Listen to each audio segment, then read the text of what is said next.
شیخ Saadi فرمایا کرتے تھے اگر تیرے باپ کی توبہ جناب آدم کی توبہ مصطفیٰ کے وسیلے سے قبول ہوتی ہے تو کیوں انکاری ہو گیا؟ مشقت کر رہے ہیں، محنت کر رہے ہیں، کوشش کر رہے ہیں، بیت اللہ کی تعمیر کر رہے ہیں، تو رب کہتا ہے پتہ ہے وہ مجھ سے کہتے کیا تھے؟ میرا ہی گھر بنا رہے ہیں، پر مجھ سے کہتے تھے ربنا تقبل من، یا اللہ یہ خدمت ہم سے قبول فرما، یہ قبول کر لیں۔ قبولیت بڑی نعمت ہے۔ کچھ لوگوں کے پاس قابلیت بڑی ہوتی ہے پر ان کی قبولیت، دو بھائی تھے ملا فضل اور فیضی اکبر کے دربار میں، بڑے عالم، قرآن مجید کی تفسیر لکھی ہے اور ایسے لفظ کوئی استعمال نہیں کیے جن پر کوئی نقطہ ہے، بے نقطہ تفسیر۔ بڑے بھائی کا حافظہ اتنا مضبوط تھا کہ وہ کسی چیز کو ایک دفعہ سنتا تھا تو یاد کر لیتا تھا، چھوٹے بھائی کا حافظہ اس طرح کا تھا کہ وہ 2 دفعہ سنتا تھا تو یاد کر لیتا۔ ایک شخص اپنا قصیدہ شاعری بادشاہ کے لیے لکھ کے لایا تو اس نے جب دربار میں سنایا تو بڑا کہنے لگا بادشاہ یہ تو شعر ہی میرے ہیں۔ اس نے کہا آپ کے کیسے ہیں؟ کہا میں سناؤں؟ تو آپ نے ابھی اشعار سنے ہیں، ایک دفعہ سن کے یاد نہیں ہوتے، کوئی بندہ دعویٰ نہیں کر سکتا کہ مجھے یاد ہوگا، لیکن وہ بڑے بھائی کو چونکہ اس کا حافظہ اتنا زیادہ تھا اس نے ایک دفعہ سنے اور اس نے سنا دیے، تو اب بادشاہ کو یقین ہو گیا یار حد ہو گئی، یہ تو نہیں نہ ہو سکتا کہ اس نے سنا دیے۔ تو چھوٹے والا کہنے لگا بادشاہ سلامت یہ واقعی میرے بھائی کے شعر ہیں، یہ تو مجھے بھی آتے ہیں، کیونکہ وہ 2 دفعہ سن کے یاد کر لیتا تھا۔ بڑے ایک دفعہ شاعر سے سنا، ایک دفعہ بڑے بھائی سے سنا، اب 2 دفعہ سننے پہ یاد ہو گیا، جب اس نے بھی سنا دیے تو بیچارے شاعر کو سزا مل گئی اور ان دونوں کو انعام مل گیا، بلا کا حافظہ، بلا کے قابل، کمال ڈگریاں، کمال باتیں، کمال علم و فن، لیکن ان کی قبولیت نہیں تھی۔ بادشاہ کے ناجائز کاموں میں بھی اس کو سپورٹ کرتے، فتوے دیتے، اور بادشاہ کو گمراہ کرنے میں انہوں نے بڑا کردار ادا کیا۔ اسی دور میں ایک مرد کلندر کو اللہ نے قبولیت عطا فرمائی جن کو شیخ احمد فاروقی مجدد الفسانی کہا جاتا ہے۔ انہوں نے دین کی تبلیغ کی، کام کیا، خدمت کی، ان کی خدمت قبول ہوئی۔ مجدد صاحب کی کتاب مکتوبات جو انہوں نے خطوط لکھے تھے دنیا میں پڑھی جاتی، اس سے لوگ فیض پاتے۔ اور میرے بھائی ابو جہل بڑا قابل تھا، ابو الحکم کہتے تھے لوگ اس کو، دانائیوں والا، حکمتوں والا، پنچایت کا آدمی، لوگ مشورے لیتے تھے، لیکن بڑا سمجھدار، بڑا معاملہ فہم، بڑا مدبر ہونے کے باوجود اس کی قبولیت، یہ قبولیت اللہ نے حضرت صدیق اکبر کو عطا فرمائی۔ ساری زندگی ہم نے قابل بننے پہ لگا دی، قبول ہونے پر توجہ ہی نہیں۔ قابلیت بھی پیدا کرے لیکن قیمتی جوڑا ہو اور محنت سے، شوق سے خریدا ہو، رنگ بھی پسند ہو، کپڑا بھی بڑا بہترین ہو اور درزی کو دیا بھی جائے، لیکن اگر وہ درزی بھی کئی راتوں کا بیدار ہے، آنکھیں اس کی باہر آ گئی ہیں، اس نے سی کر کے دیا ہے، لیکن اگر تو اس کی تعریف ہو جائے تو پھر تو وہ خوش ہو جاتا ہے کہ بھئی کہتے ہیں کیا بات ہے جناب کی مہربانی، آپ نے کمال کر دی، تو مطمئن ہو گیا۔ لیکن اگر کسی نے کہہ دیا کہ یار تو نے تو حد کر دی ہے، یہ تو ناپ ہی پورا نہیں، ماپ ہی سارا غلط ہو، تو مجھے بتائیے وہ ساری محنت فائدہ مند ہوئی کہ رائے گاں؟ جو قبول ہو جاتے ہیں نا، اصل بات ان قبولیت، اصل چیز، قرآن مجید پڑھا ہے، تلاوت کی ہے، عبادت کی ہے، دعا کرو نا وہ قبول بھی تو کرے نا، اور وہ کریم ہے۔ اگر تو قبول کرنے پہ آئے تو نبی پاک علیہ السلام نے فرمایا تم باتیں کرتے کرتے ایک ایسا جملہ کہتے ہو کہ مالک کو اتنا دریائے رحمت کو جوش آتا ہے کہ ایک جملے کی وجہ سے تمہارے لیے جنت کا فیصلہ کر دیتا۔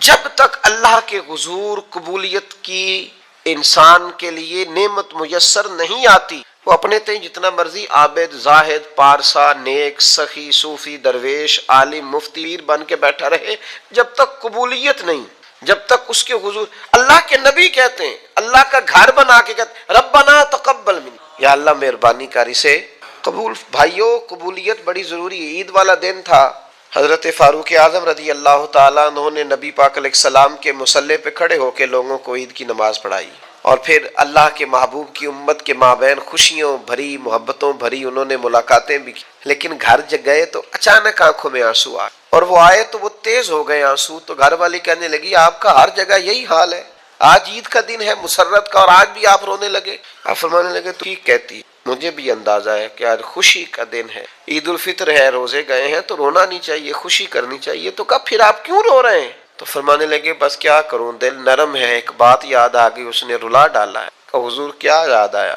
فرمانے لگے میرے دل میں خیال آیا ہے عید تو اس کی ہے نا جو قبول ہو گیا ہے، جس کے روزے قبول ہو گئے، جس کی نمازیں قبول ہو گئیں، جس کی تراویح قبول ہو گئی، جس کا اعتکاف قبول ہو گیا، جس کی بیت اللہ کی حاضری قبول ہو گئی، جس کی روضہ رسول کی حاضری قبول ہو گئی، جو قبول ہو گئی، عید تو اس کی ہے، لیکن جس نے سارا کچھ کیا ہے پر قبول نہیں ہوا تو اس کو پھر میری طرح رونا ہی چاہیے، اس کے لیے رونا ہی تو ہے۔ او یارو، اگر وہ کرے قبول تو بڑا کریم ہے، ورنہ حال یہ ہے کہ فویل للمصلین، کچھ نمازیوں کے لیے بھی بربادی ہے، کچھ قاریوں کے لیے بھی بربادی ہے، کچھ ایسے صاحبان علم بھی ہوں گے جو صبح قیامت معاذ اللہ ثم معاذ اللہ، حضرت ابو ہریرہ فرماتے ہیں سب سے پہلا حساب ہی قاری کا، سخی کا اور شہید کا ہوگا، اور ان کی اپنی تصنع، ریاکاری اور دکھلاوے کی نیتوں کی بنیاد پر ان کے اعمال دھتکار دیے جائیں۔ دعا کرو اس کے حضور قبولیت ہو جائے، اگر تو وہ کر لے قبول ہو جائے مہربانی تو حضرت صدیق اکبر جا کے حضرت بلال حبشی کو خریدنے کے لیے کھڑے، کہتے ہیں میرا گورے رنگ والا غلام رکھ لے، یہ کالا حبشی غلام مجھے دے دے۔ تو وہ حضرت بلال جس کے غلام تھے وہ کہنے لگا اگر میں ساتھ پیسے بھی مانگوں تو کہا جتنے تو کہے، پیسے بھی دوں گا، پڑھا لکھا خوبصورت غلام بھی دوں گا، پر یہ حبشی نسل سیدنا بلال مجھے دے دے۔ تو وہ شخص کہنے لگا ابو بکر سیاڑے تاجر ہو، زندگی تجارت میں گزری ہے، کیسا سودا کر۔ تو حضرت صدیق رو پڑے، کہنے لگے تمہیں اس حبشی کی شان کا نہیں نہ پتا، یہ قبول ہو گیا ہے، یہ قبول ہو گیا ہے، جو تو ہو گیا نا قبول، جس کی تو ہو گئی کلیت، جس پر تو ہو گیا فضل، تو وہ تو نجات پا گیا اور فلاح پا گیا۔ لیکن قابل بڑا تھا، قیمتی بڑا تھا، رنگ بڑا خوبصورت تھا، قد بڑا اونچا تھا، اور باتیں بڑی آتی نہیں، پر قبولیت نصیب اگر وہ مہربانی کرے، اگر وہ رحمت کرے، اگر وہ عطا کرے اور وہ کہہ دے کہ تو قبول ہے، تو پھر تو بات